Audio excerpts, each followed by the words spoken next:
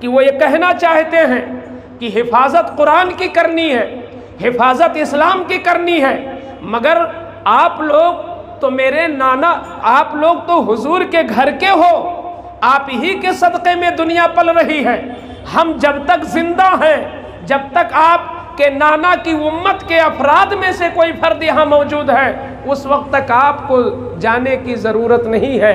اس لیے تاریخ نے بتایا کہ پہلے وفاداران حسین، عاشقان حسین، مددگاران حسین ایک کے بعد دیگرے آنا شروع ہوئے۔ اللہ تعالیٰ کی طرف سے جس کو جتنی توفیق ملی، بہت سارے لوگ میدان میں اترتے ہی شہید ہو گئے، کسی نے کئی یزیدیوں کو جہنم رسید کیا تب ان کی شہادت واقع ہوئی، مگر کتابوں میں جو شہادتیں محفوظ رکھی گئیں اور جن کی شہادتوں کو اہتمام کے ساتھ بیان کیا گیا اور محتم بالشان کے طور پر جن کی شہادتوں کا ذکر ہوتا ہے، یوں تو خاندان حسین کے تقریباً 17 جوان تھے، 17 افراد جنہوں نے ایک کے بعد دیگرے جام شہادت نوش کیا، اور یہ عملی مظاہرہ میرے حسین اپنی آنکھوں سے دیکھتے رہے۔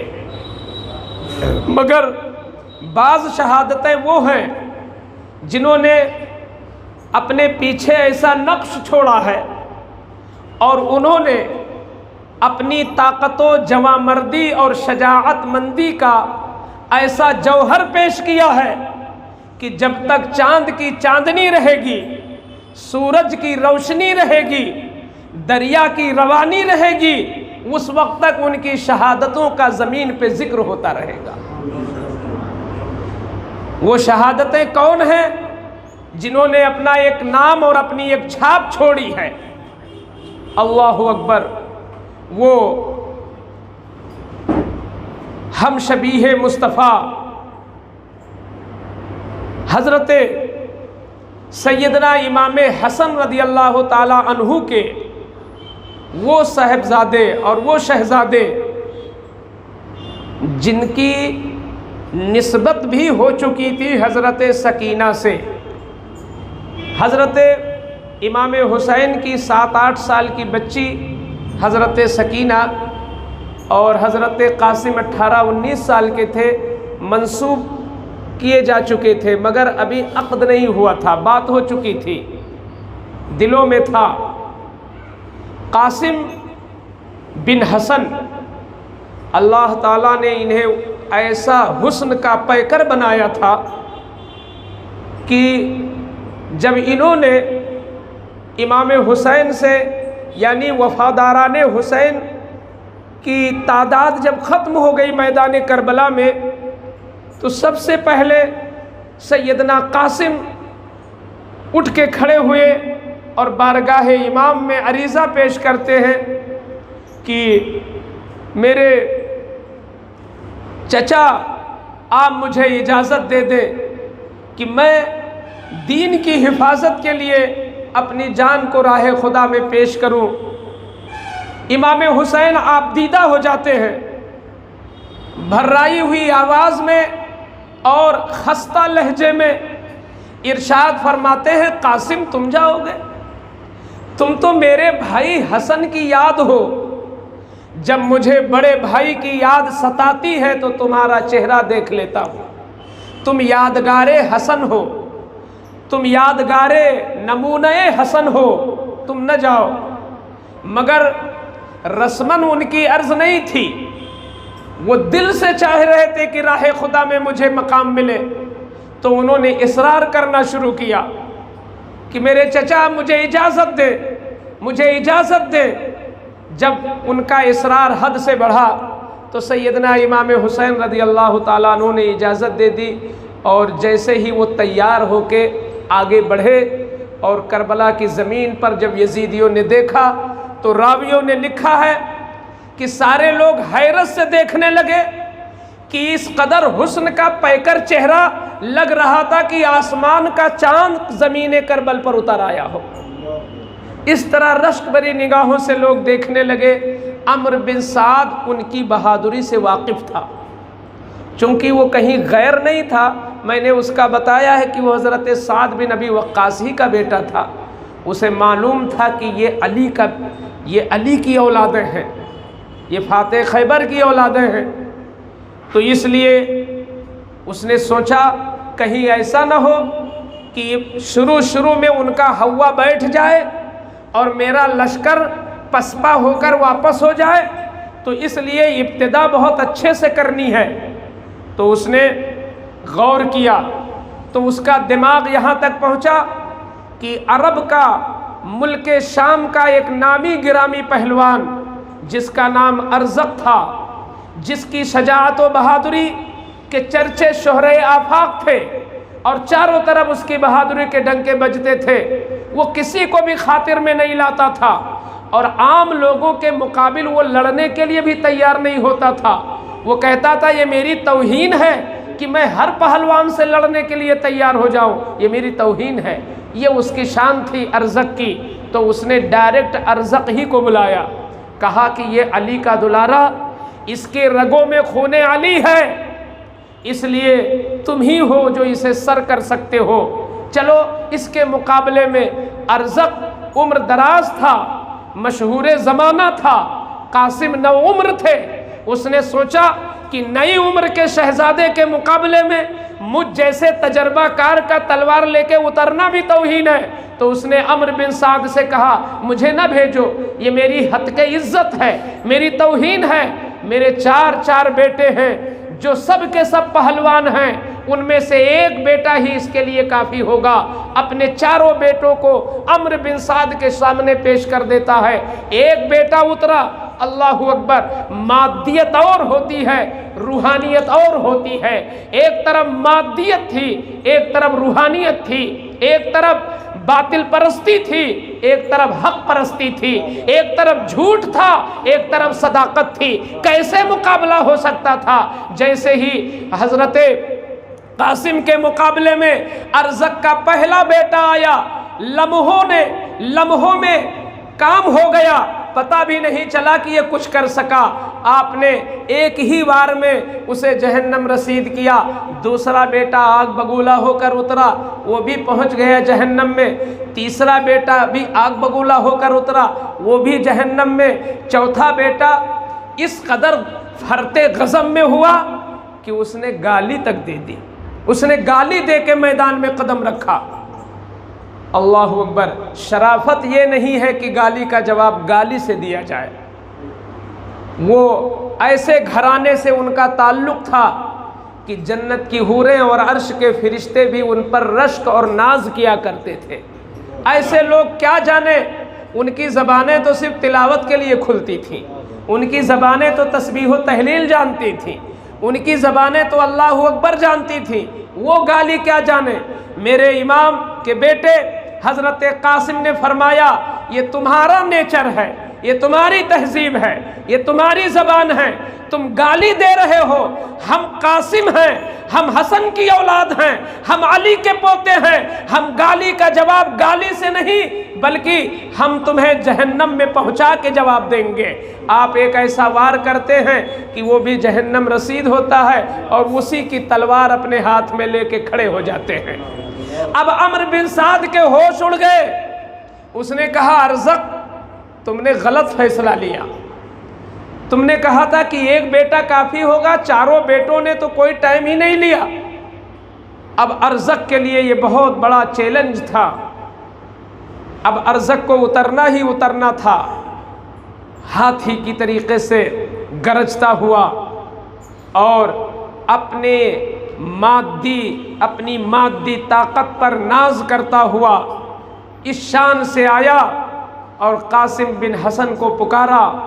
آپ سامنے آئے، کیا دیکھا اس نے؟ دیکھا کہ میرے بیٹے ہی کی تلوار لے کے لڑ رہے ہیں۔ تو ارزق نے کہا کہ یہ تو میری تلوار ہے، یہ تو میری تلوار ہے۔ تو قاسم نے کہا ہاں یقیناً تمہاری تلوار ہے، مگر میں نے اس کو اپنے لیے نہیں لیا ہے، میں نے اس کو تمہارے ہی لیے لیا ہے تاکہ تمہاری ہی تلوار سے تمہاری گردن کاٹیں، میں نے اس لیے لیا ہے۔ آپ نے یہ جملہ ارشاد فرمایا، اس کے بعد میں آیا ہے، حدیثوں میں ہے، کتابوں میں ہے، الحرب خدعۃ۔ اس کا مطلب یہ ہے کہ جنگی معاملات میں آپ فتح حاصل کرنے کے لیے، غلبہ حاصل کرنے کے لیے دشمن کو کچھ کا کچھ بھی بتا سکتے ہیں، یہ اجازت ہوتی ہے۔ حضرت قاسم نے وہی اصول یہاں پر اپنایا اور وہی قانون اور ضابطہ یہاں پر اپنایا۔ آپ نے فرمایا، ارزق تیرا بڑا شہرہ تھا، میں سمجھتا تھا واقعی تو پہلوان ہے، مگر آج مجھے محسوس ہوا تجھ سے بڑا نا تجربہ کار تو پورے عرب میں کوئی ہے ہی نہیں، تو کہاں تجربہ کار پہلوان ہے؟ اس نے کہا کیوں؟ آپ نے فرمایا اتنی بڑی جنگ ہو رہی ہے، اب تو نے اپنے گھوڑے کی زین بھی نہیں کسی ہے، پیچھے مڑ کر دیکھ تیری زین کھلی ہوئی ہے، جیسے مڑتا ہے آپ نے ماری تلوار گردن الگ ہو گئی، وہ بھی جہنم رسید ہو گیا۔ اس طریقے سے اب اتنی شجاعت دکھانے کے بعد آپ پیاسے ہوئے امام حسین علی جدہ وعلی آلہ علیہ الصلاۃ والتسلیم کے پاس تشریف لائے اور کہتے ہیں چچا جان اگر چند قطرے مل جائیں، اگر چند قطرے نصیب ہو جائیں تو میری یہ ہمت ہے، میری یہ سوچ ہے کہ 4 نہیں میں 40 کو اور جہنم میں بھیج سکتا ہوں، چند قطرے مل جائیں۔ میرے امام نے فرمایا اب دنیا کے قطرے تمہارے نصیب میں نہیں ہیں، اب دنیا کے یہ مادی قطروں پر تم لالچ مت رکھو، اب ہاتھ نانا جان کا ہوگا، لب تمہارے ہوں گے، کوثر جنت کا ہوگا، اب جنتی پانی سے تمہیں سیرابی ملے گی۔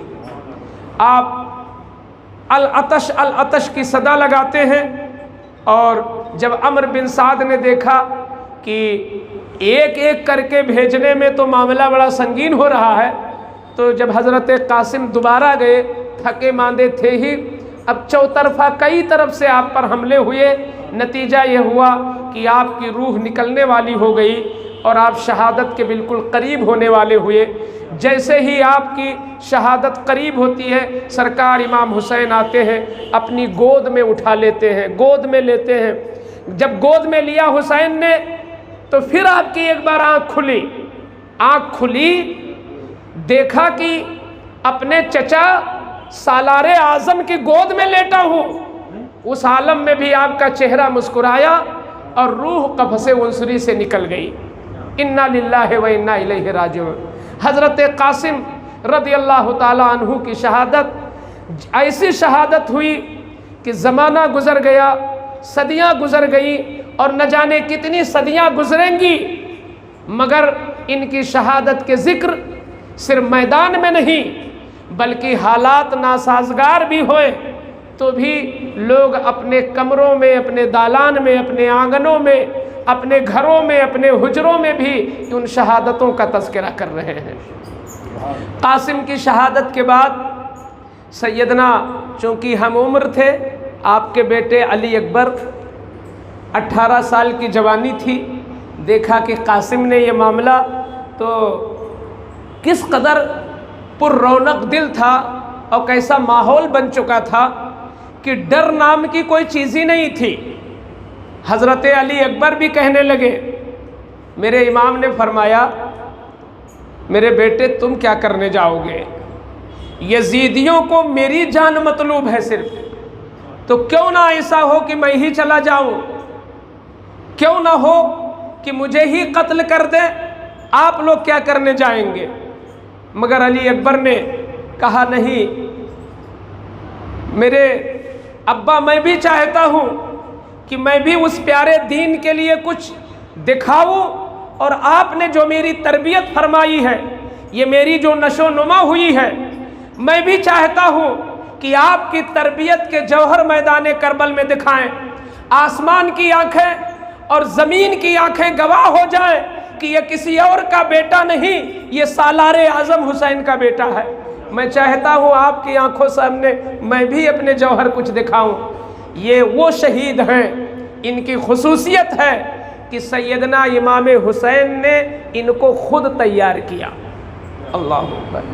آپ ذرا وہ منظر اپنی نگاہوں کے سامنے لائیں کہ آج بھی باپ اپنے بیٹے کے سر پر امامہ باندھتا ہے، مگر شادی کے موقع پر کہیں کوئی فنکشن ہوتا ہے، کوئی تقریب ہوتی ہے جس میں بیٹے کو سامنے آنا ہے اور بیٹے کو اعزاز ملنا ہے، بیٹے کو انعام ملنا ہے، نام ہونا ہے، ان چیزوں کے لیے باپ اپنے بیٹے کے سر پر امامہ باندھتا ہے، یہ خوشیوں کے ماحول کے لیے بھیجتا ہے تو وہ چیز اور ہوتی ہے۔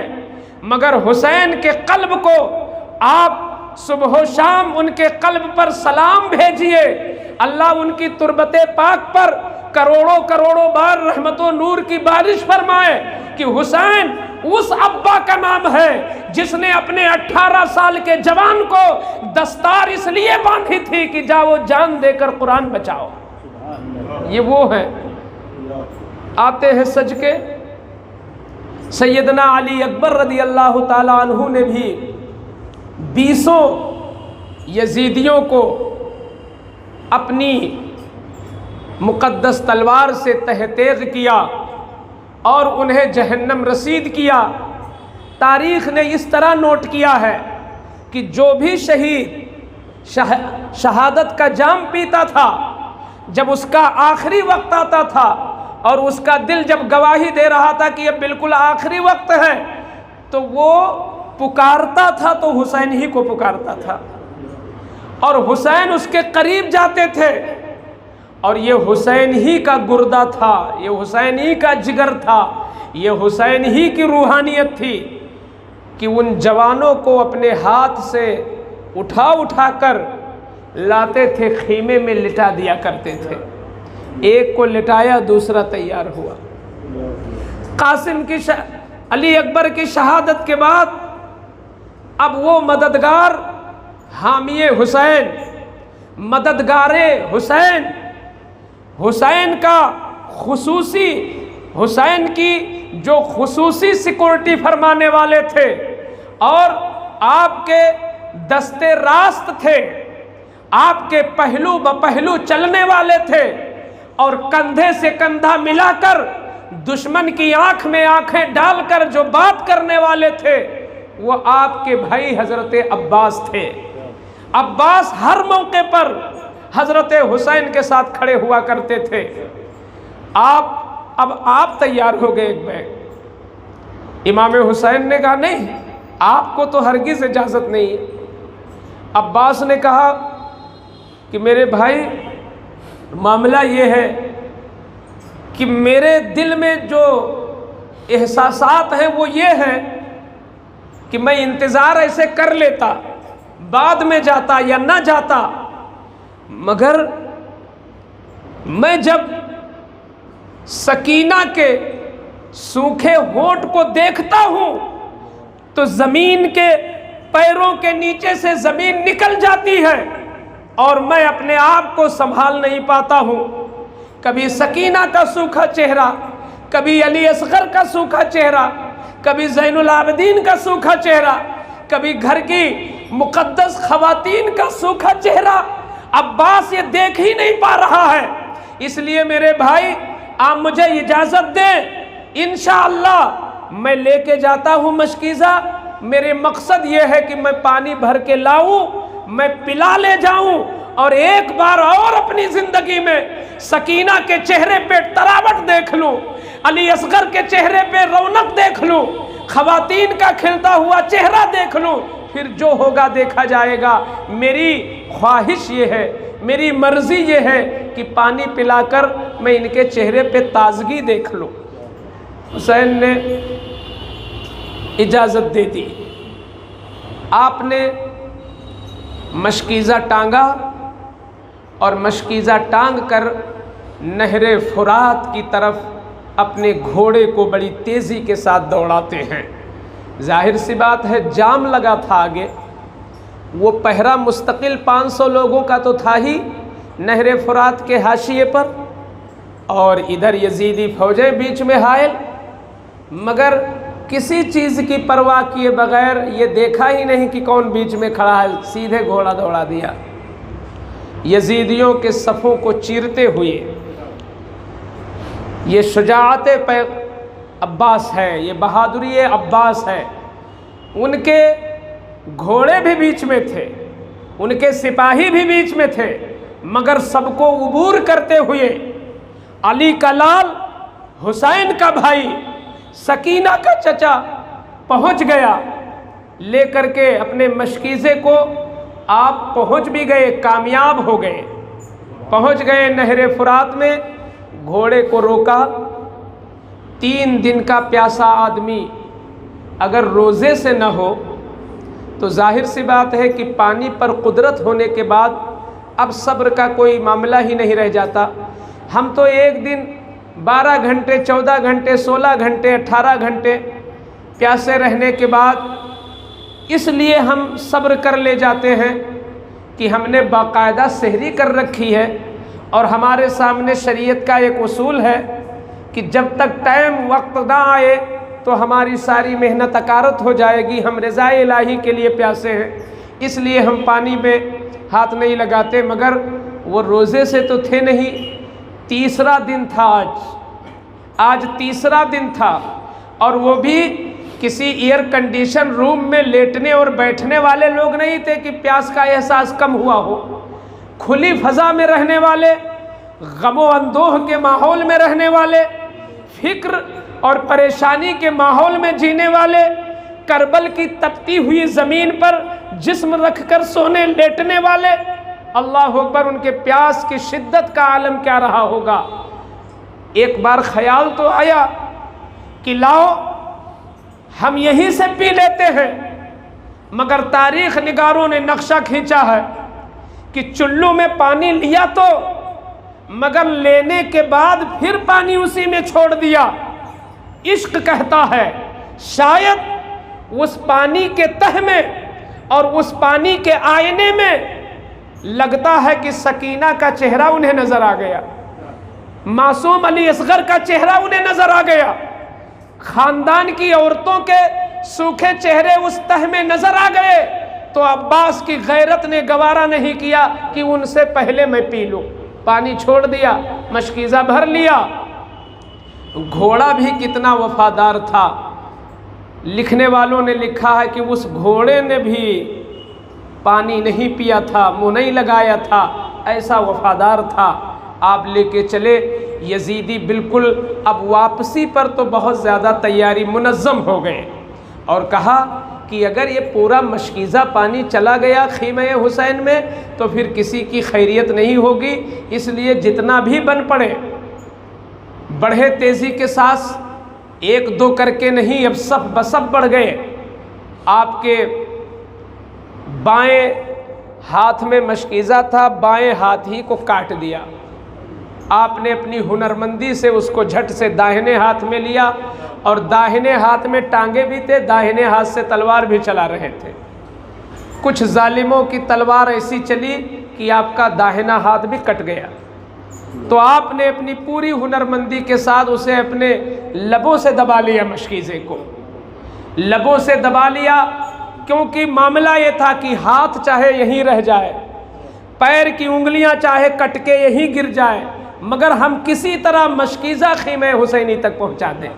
یہ نیت تھی، اس بہادری کے ساتھ لڑ رہے تھے، مگر قضا و قدر کو جو منظور ہوتا ہے وہی ہوتا ہے۔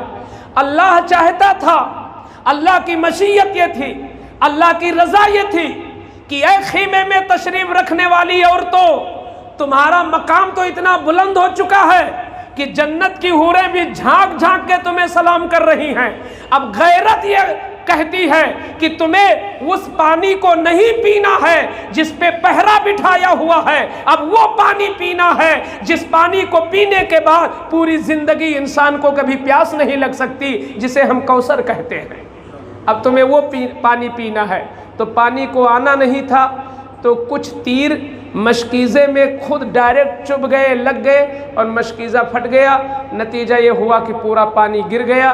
پھر اس کے بعد اس قدر شدید حملہ کیا گیا کہ عباس علمدار پورے طور پر زخمی ہو گئے اور روح نکلنے کے قریب ہو گئی۔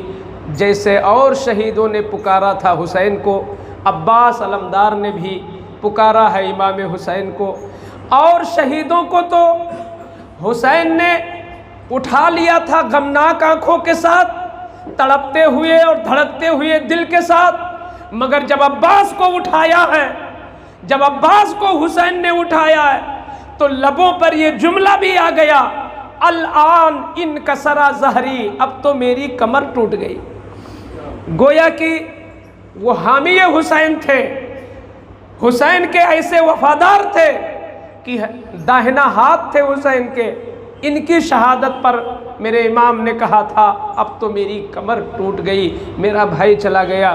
آپ لاتے ہیں انہیں بھی لٹا دیتے ہیں، اللہ اکبر۔ ان کو لٹانے کے بعد خواتین پہلے سے سوچ رکھی تھی کہ اب جب پانی عباس نہیں لا سکے تو اب تو پانی نہیں آئے گا، اب تو معاملہ مایوسی کی حد تک پہنچ چکا تھا۔ تو خواتین نے آپس میں رائے قائم کر لی کہ اپنے امام سے عرض کر دیا جائے کہ ایک تدبیر ہے جس تدبیر کی بنیاد پر ہو سکتا ہے پانی کے کچھ چند قطرے مل جائیں۔ تدبیر یہ نکالی ان لوگوں نے کہ 6 ماہ کے بے گناہ اصغر کو دیا گود میں اور کہا کہ نفسیاتی طور پر ایسا محسوس ہوتا ہے کہ شاید اس ننھے مننے بچے کو جب آپ پیش کریں گے سامنے، ممکن ہے کہیں نہ کہیں سے انسانیت کی کوئی رمق ہو ان کے دل میں، وہ جاگ جائے اور یہ سوکھا چہرہ، یہ بے گناہ چہرہ، یہ چھوٹے بچے کا سوکھا چہرہ دیکھ کر ہو سکتا ہے کسی کا دل پسیج جائے اور چند قطرے کم سے کم اسی کو مل جائے۔ ماں کے تھن میں دودھ نہیں ہے، ماں کے پستان میں دودھ نہیں ہے، یہ بچہ بار بار پستان چوس کر اپنی ننھی ایڑیوں سے کلیجے کو کچوکے لگاتا ہے، یہ دیکھا نہیں جاتا۔ پورے خیمے کی عورتیں آبدیدہ ہو گئی ہیں اصغر کے ان اداؤں کو دیکھ کر، اس لیے میرے امام اس کو لے کے جائیں۔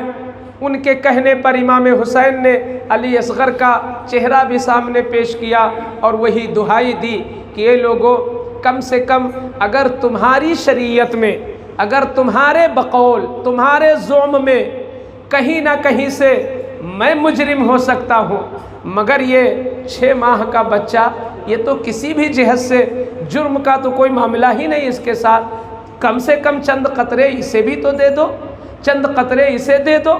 مگر پھول کی پتی سے کٹ سکتا ہے ہیرے کا جگر، مرد ناداں پر کلام نرم و نازک بے اثر۔ وہ بدبخت ازلی شقی القلب منحوس لوگ، ان کے اوپر کوئی اثر نہیں پڑا، بجائے اس کے کہ حسین کی مانگ پر اور حسین کے کہنے پر چند قطرے دیتے یا کم سے کم علی اصغر کو پینے کی اجازت دے دیتے، ان لوگوں نے جواب، پھول کا جواب پتھر سے دیا، پھول کا جواب کانٹے سے دیا، ادھر سے زہریلا تیر چلایا۔ اللہ اکبر۔ 56 سال کی عمر ہو انسان کی اور اس کا 6 ماہ کا بیٹا گود میں ہو، آخری بیٹا، چھوٹے بیٹے سے وہ تمام محبتیں سمٹ کر کے اس چھوٹی اولاد میں جا کے مرکوز ہو جاتی ہیں، اور ایک بوڑھا باپ اپنی چھوٹی اولاد سے سب سے زیادہ پیار قدرتی طور پر کرتا ہے، اس کے خون میں زیادہ محبت ہوتی ہے۔ اللہ اکبر۔ جب تیر لگا ہوگا وہ بھی حلقوم علی اصغر پہ لگ گیا، ادھر سے لگا اور ادھر پار ہو گیا تیر، جان ہی کتنی تھی۔ فوراً بارگاہ الہی میں فرشتے ان کی جان کو سجا کے لے کے پہنچ جاتے ہیں۔ وہ تشریف لے گئے اور تیر جو چبھے تو میرے امام نے چبھا ہوا تیر چاہا کہ نکال کے پھینک دوں، تیر کے ساتھ خون کا فوارہ بھی جاری ہوا، جس سے بدن حسین پر لہو ہی لہو دکھ رہا تھا۔ کیسی اعلیٰ منزل تھی اور عشق الہی کے کس درجے پہ فائز تھے میرے امام۔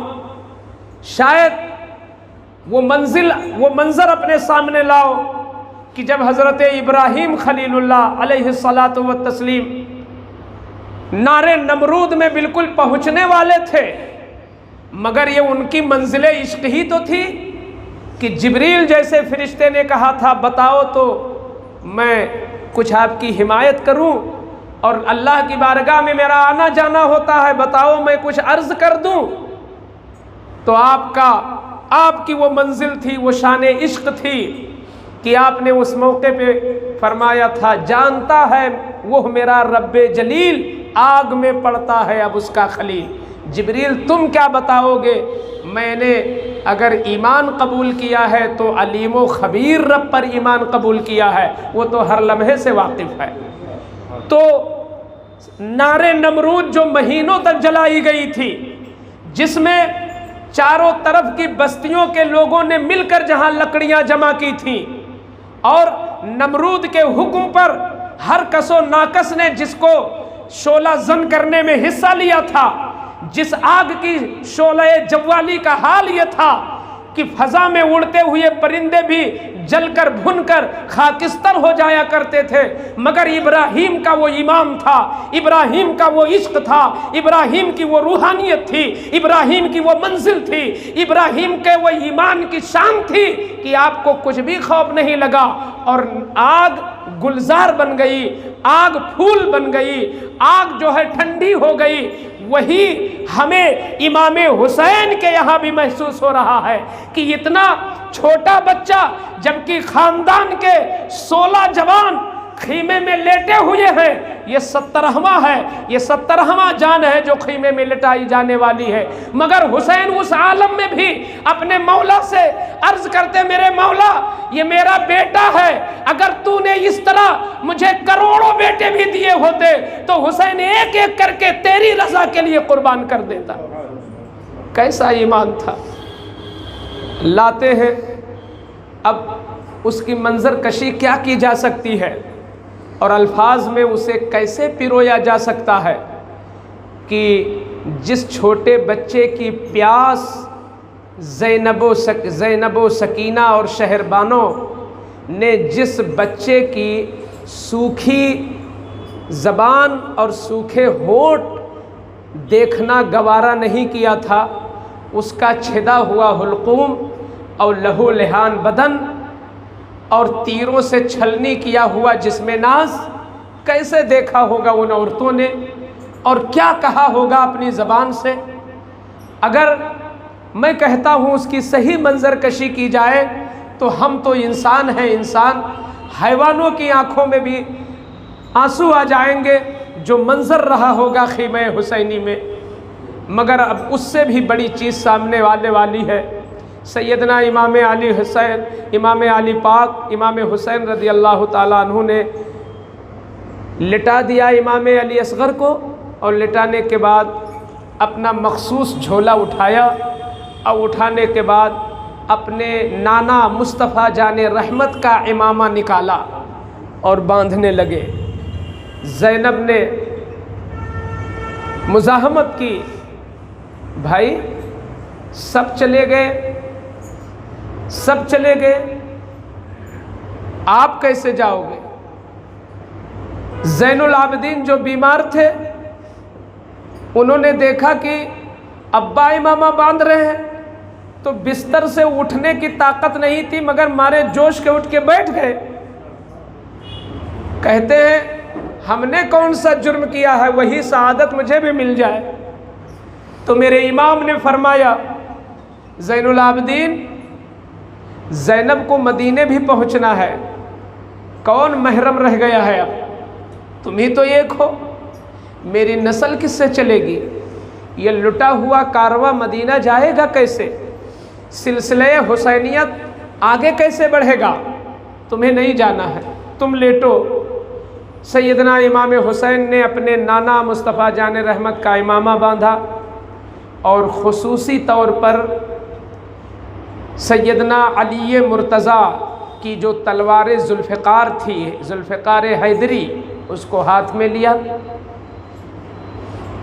مدینہ شریف سے تقریباً 3 کلومیٹر کی دوری پر کوہ احد کے دامن میں وہ عظیم ہستی جن سے حضور بے حد محبت کرتے تھے، سید الشہداء حضرت امیر حمزہ، جہاں پر ہمارے بزرگوں نے لکھا ہے کہ اگر حضور کی بارگاہ میں کچھ عرض کرنا ہے تو چاہیے کہ امیر حمزہ کی بارگاہ میں جاؤ، وہاں سے عرضی لگاؤ، وہاں سے وسیلہ لگاؤ، تو حضور کے یہاں زیادہ دعا قبول ہوتی ہے۔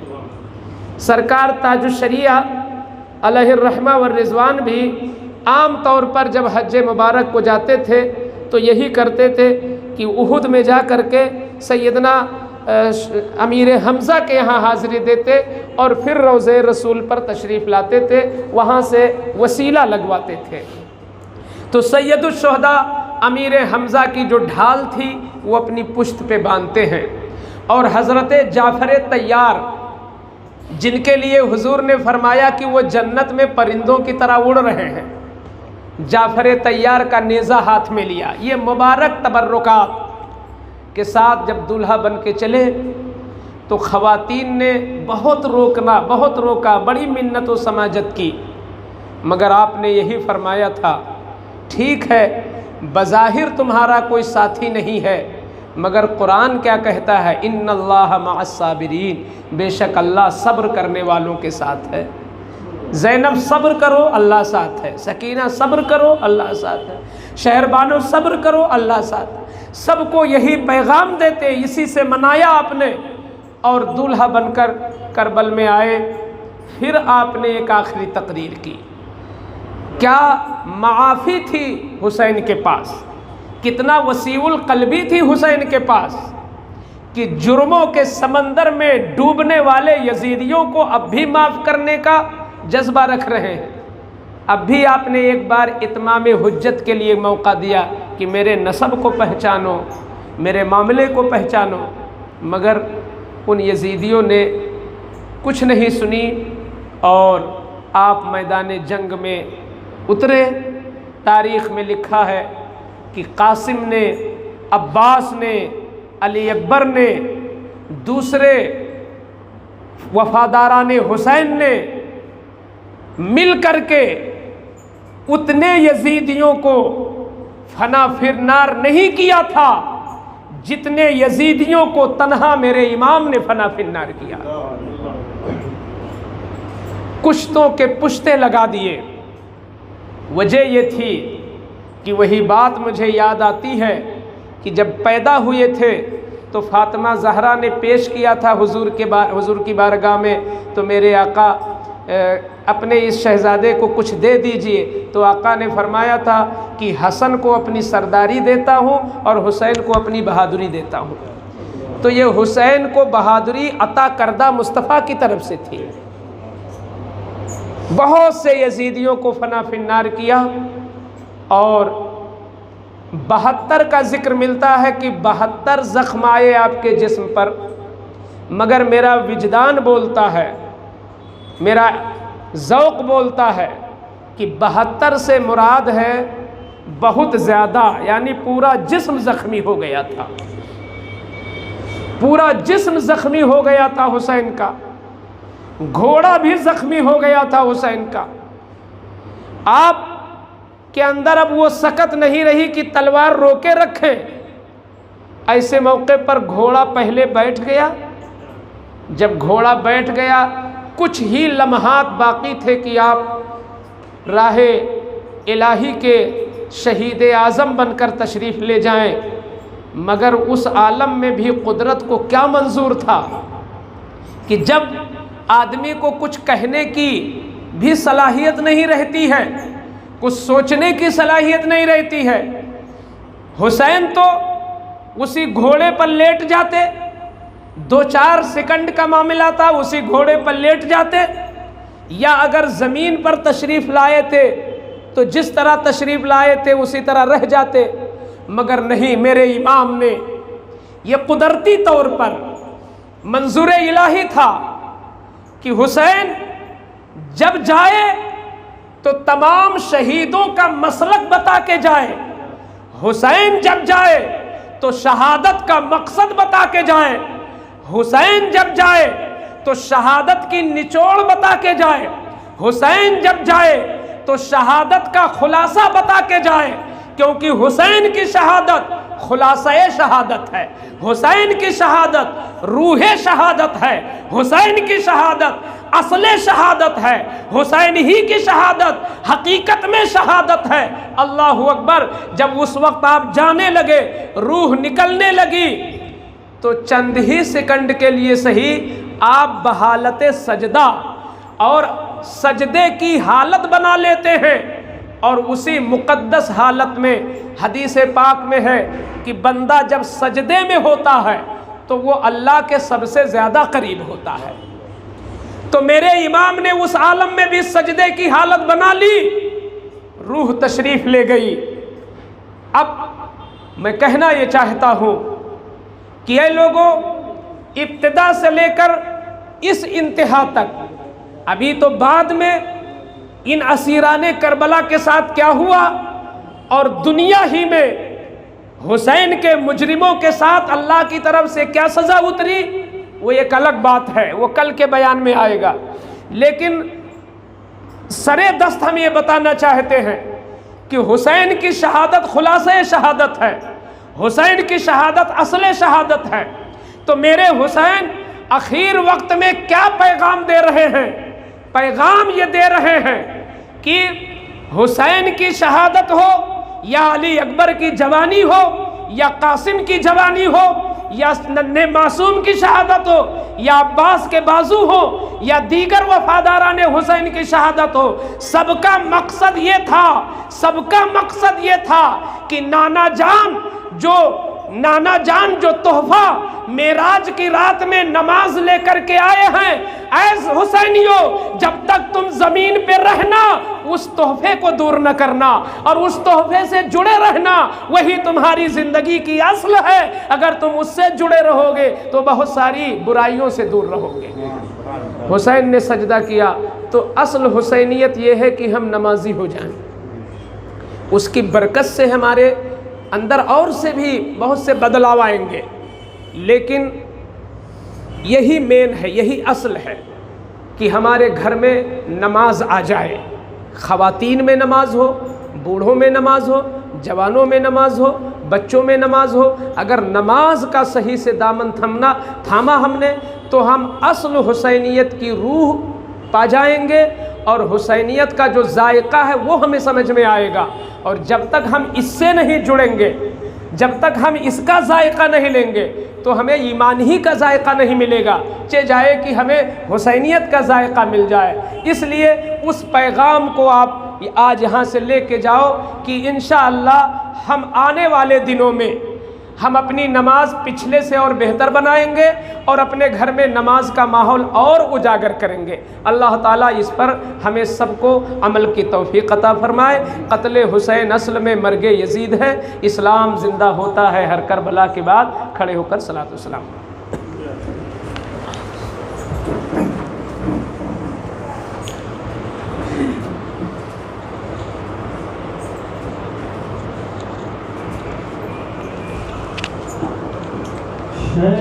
شہسوارِ کربلا کی شہسواری کو سلام، شہسوارِ کربلا کی شہسواری کو سلام، نیز پر قرآن پڑھنے والے قاری کو سلام، نیز پر قرآن پڑھنے والے قاری کو سلام، سر سے چادر چھن گئی لیکن نظر اٹھتی نہیں، سر سے چادر اٹھ گئی لیکن نظر اٹھتی نہیں، حضرت زینب تمہاری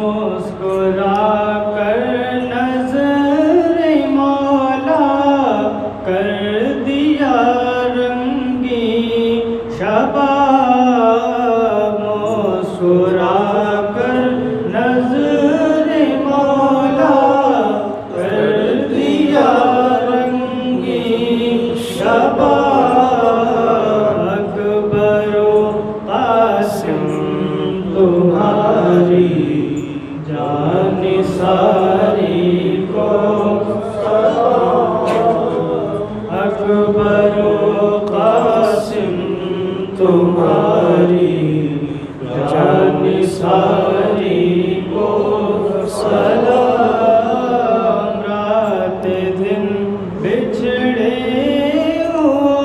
کی یاد میں رہنا، رات دن بچھڑے کی یاد میں رہنا، صدا سیدہ صغرا تمہاری انتظاری کو سلام، سیدہ صغرا تمہاری انتظاری کو سلام، میز پر قرآن پڑھنے والے قاری کو سلام، یا نبی سلام علیکہ، یا رسول سلام علیکہ، یا حبیب سلام علیکہ، صلوات اللہ علیکہ، الصلاۃ والسلام علیک یا رسول اللہ صلی اللہ تعالی علیہ وسلم۔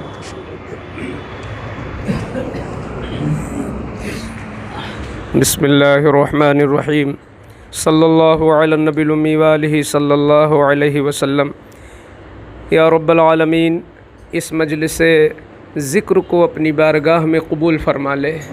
اے مولا، اس مقدس شب میں یہ مقدس مجلس ذکر ہم گنہگاروں نے منعقد کی ہے مولا کریم، یہ تیری ہی توفیق و عطا سے ہوا۔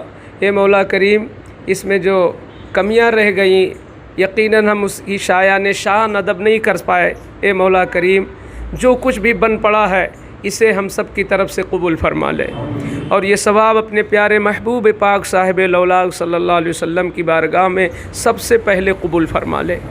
ان کی جملہ آل اولاد ازواج کی بارگاہ میں، جملہ اصحاب کی بارگاہ میں، جملہ تابعین تبع تابعین کی بارگاہ میں، جملہ اولیاء کاملین صالحین کی بارگاہ میں، اے اللہ ان کی جو بھی شان عزت تیری بارگاہ میں ہے درجہ بدرجہ ہم گنہگاروں کی طرف سے، خاص کر بانی جلسہ کی طرف سے یہ نذرانہ پیش قبول فرما لے۔